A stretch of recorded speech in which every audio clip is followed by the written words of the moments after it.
नमस्कार। बड़ी खबर राम मंदिर को लेकर। जी हां, 11 तारीख से चल रहा था राम मंदिर का समतलीकरण का काम, जिसमें अब मिले हैं पुरावशेष, जिसमें देवी देवताओं की खंडित मूर्तियां, पुष्प कलश, आमलक और डोर जाम्ब और कलाकृतियां हैं। इसके अलावा मेहराब के पत्थर, 7 ब्लैक टच स्टोन के स्तंभ और 6 रेड सैंड स्टोन के स्तंभ के अलावा 5 फीट आकार की नक्काशी युक्ति की शिवलिंग की आकृति प्राप्त हुई है। जो कि ये सारी चीजें जो वहां से मिली हैं, ये पूरी तरीके से ये दर्शाती हैं कि वहां पर राम लला का जन्म हुआ ही था अयोध्या में, और वहां पर एक विशाल मंदिर भी था जिसको तोड़कर बाद में बाबरी मस्जिद बनाई गई। यहां पर हम आपको ये भी बता देते हैं कि जैसे ही 9 तारीख यानी कि 9 नवंबर 2019 में राम मंदिर को लेकर फैसला तो आया था, पर उसके बाद जो ट्रस्ट बनाया गया था कि ये ट्रस्ट सारा राम मंदिर बनाने का काम करेगा, पर वो काम रुक गया था लॉकडाउन की वजह से। जिस तरीके से पूरे देश में महामारी का प्रकोप जारी है, तो उसके चलते ही ये सारा काम रोक दिया गया था।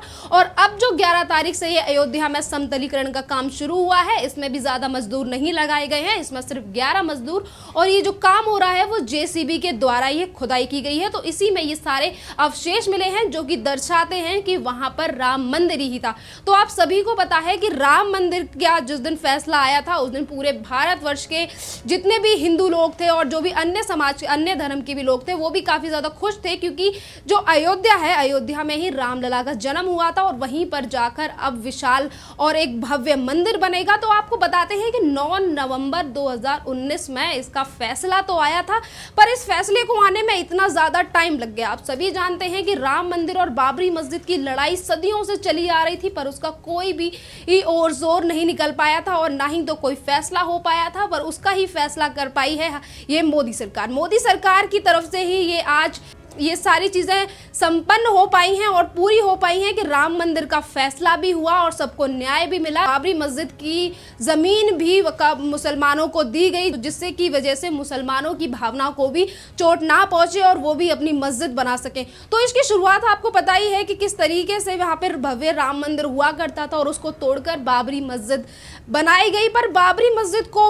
मस्जिद जब टूट गई, जब जो ढांचा ही था उसको टूट गया, और उसके बाद किस तरीके से चाहे वो वामपंथी हो, कांग्रेस हो, उन्होंने इन फैसलों को कभी आगे बढ़ने ही नहीं दिया। ये लड़ाई इसी तरीके से लड़ने दी। काफी सारे साधु संत थे जिन्होंने इस बात को लेकर आवाज भी उठाई और आंदोलन भी किए, पर मुलायम सिंह की बात करें तो उन्होंने उनके ऊपर गोलियां भी चल पाई। ऐसे काफी सारी तमाम तरीके की हरकतें और गंदी हरकतें इन लोगों की तरफ से की गई कि ये जो फैसला था राम मंदिर और बाबरी मस्जिद की, जो ये जंग छिड़ी हुई थी लोगों में कि यहाँ पर बाबरी मस्जिद बने या फिर राम मंदिर बने, इसका फैसला कभी भी निश्चित नहीं हो पाया। तो इसकी शुरुआत की गई मोदी सरकार की तरफ से कि उन्होंने अपने मैनिफेस्टो में राम मंदिर का जिक्र किया और उन्होंने कहा कि इसका फैसला हम करवा के रहेंगे। और जैसे ही ये इतनी अच्छी, अगर इतनी बड़ी चीज जो मोदी सरकार ने अपने मैनिफेस्टो में डाल ली, तो इसको लेकर कांग्रेस में काफी ज्यादा हलचल मच गई और उसमें यह कहा गया कि भाई जितने बड़े बड़े मुद्दे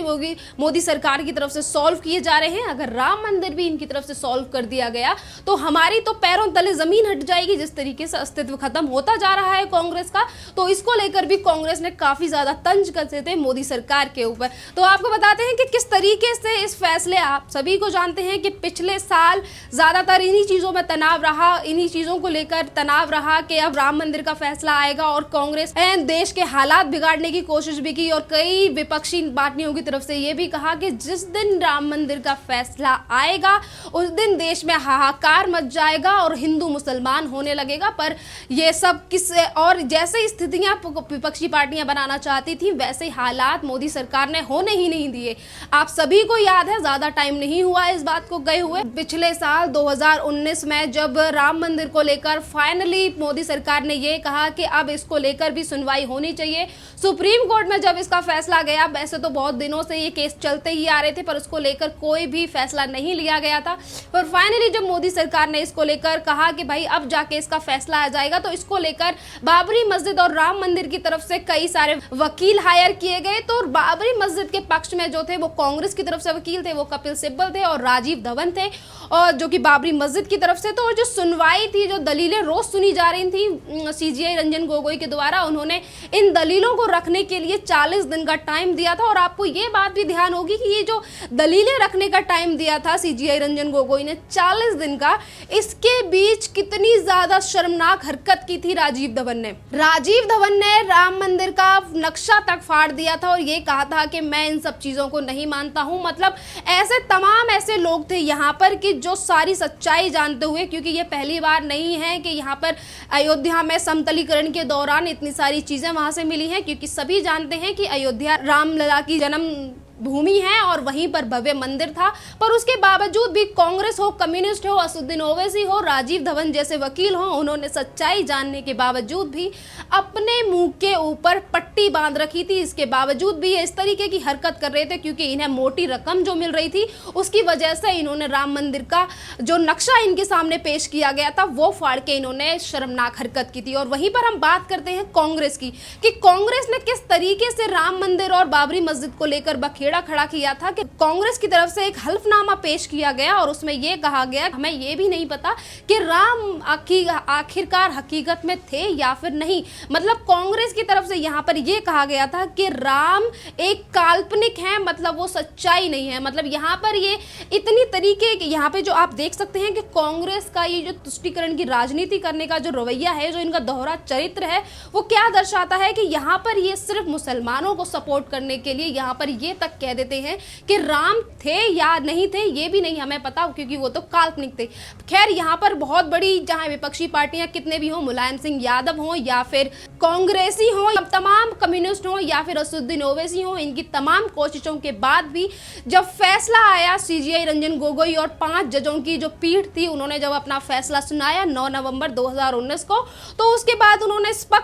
स्पष्ट तौर पे ये कह दिया, तमाम इतना सारा वेट करने के बाद, सदियों से लोगों में लड़ाई हो रही थी और जब फैसला आया तो वो राम मंदिर के पक्ष में ही फैसला है। और वहां से जब लोगों ने ये कहा कि अगर फैसला राम मंदिर के पक्ष में आया है तो अब लोगों में लड़ाई होना शुरू हो जाएगी। पर इस सिचुएशन को भी मोदी सरकार ने काफी ज्यादा अच्छी तरीके से हैंडल किया। उन्होंने कहा कि दूसरे मजहब को बुरा ना लगे, मुसलमानों को इस बात का बुरा ना लगे, तो कोई भी हिंदू इस बात को लेकर अगर राम मंदिर के पक्ष में फैसला आया है तो इसको लेकर ज्यादा खुशियां ना बनाए कि दूसरे इंसान को बुरा, मतलब दूसरे धर्म वाले को बुरा लगे। और ये जो मोदी सरकार की तरफ से बातें की गई थी, इनका पूरी तरीके से अच्छी तरीके से पालन भी किया गया था पूरे भारतवर्ष में। किसी ने भी ज्यादा खुशियां नहीं मनाई थी, किसी ने भी ज्यादा चढ़ के कुछ भी, पूरा माहौल शांत था पूरी तरीके से और कोई भी लड़ाईबाजी नहीं हुई थी। पर यहाँ पर कुछ लोग ऐसे होते हैं कि जो अगर सच्चाई की जीत भी हो जाए पर उसके बावजूद भी उन्हें किलकिल करने की आदत होती है। जी हाँ, हम बात कर रहे हैं कांग्रेस की ही और असदुद्दीन ओवैसी की। असदुद्दीन ओवैसी का जिस दिन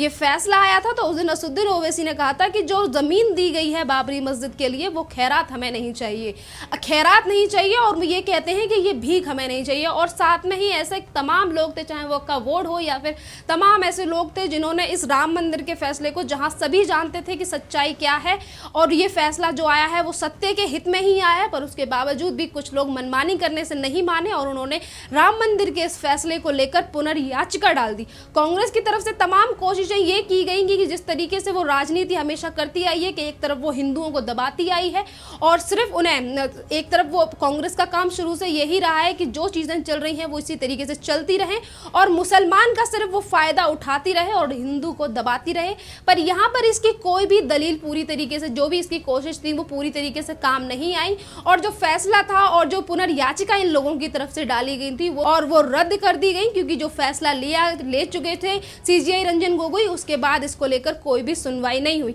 यहीं पर बात करते हैं कि असदुद्दीन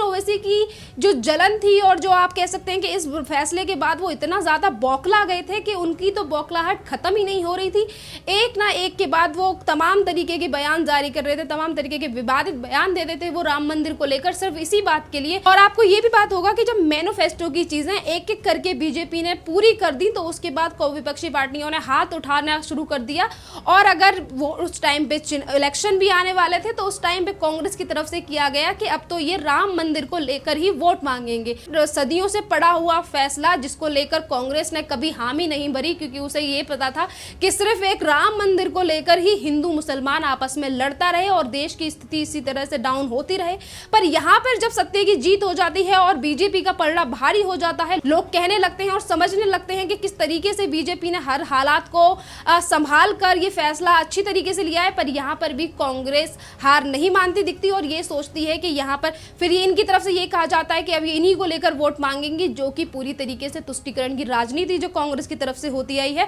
उसमें ये कभी सफल नहीं हुआ। और इसका जो रिजल्ट था वो आप पिछले दिनों में देख ही चुके हैं कि क्या दशा हो चुकी है कांग्रेस और कम्युनिस्टों की।